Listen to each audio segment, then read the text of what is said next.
So why do economists cry themselves to sleep? And no, it's not just because we're economists.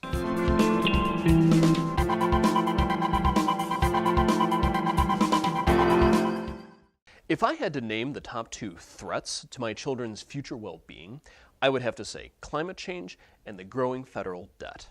As most of you know, burning coal to generate electricity or burning gasoline in cars generates carbon dioxide, and that heats up the atmosphere. So basically, every time you turn on a light, or take a hot shower, or wash your clothes, or drive around in your car, or watch videos on YouTube, you're heating up the atmosphere.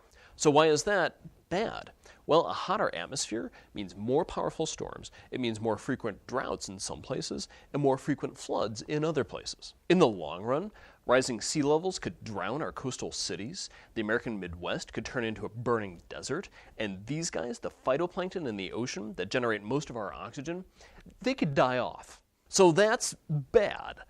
But it's not why economists cry themselves to sleep. Now let's talk about the federal debt. Most people have been pretty freaked out about the growth in government borrowing over the past several years. What those most people don't understand is that our recent borrowing is actually pocket change compared to the debts that we're going to be running up in 15 or 20 years. The main cause of those future deficits is not welfare and it's not defense, it's actually healthcare spending.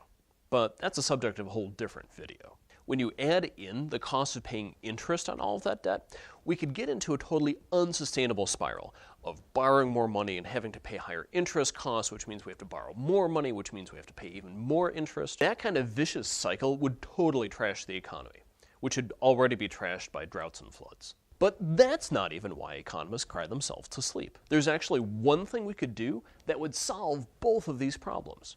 It's called a carbon fee. With a carbon fee, the more fossil fuel something uses, the more expensive it gets. Instead of having to plead with people, please insulate your houses and drive less and turn out the lights, people would do that automatically, just to save money. With a carbon fee in place, alternatives like wind and solar will instantly become our cheapest sources of energy. And, since we'll still be producing some carbon, that fee will bring in hundreds of billions of dollars to help balance the budget. So, we have this one fix that would simultaneously solve both of the problems facing future generations. But it's never going to happen. A carbon fee is just a complete political non-starter. There's nowhere near enough votes in Congress to pass a carbon fee. So instead, we'll just cook the planet while we go bankrupt. And that's why economists cry themselves to sleep. Who is that Econguy? I'm Patrick Walsh. I'm an associate professor of economics at St. Michael's College near Burlington, Vermont.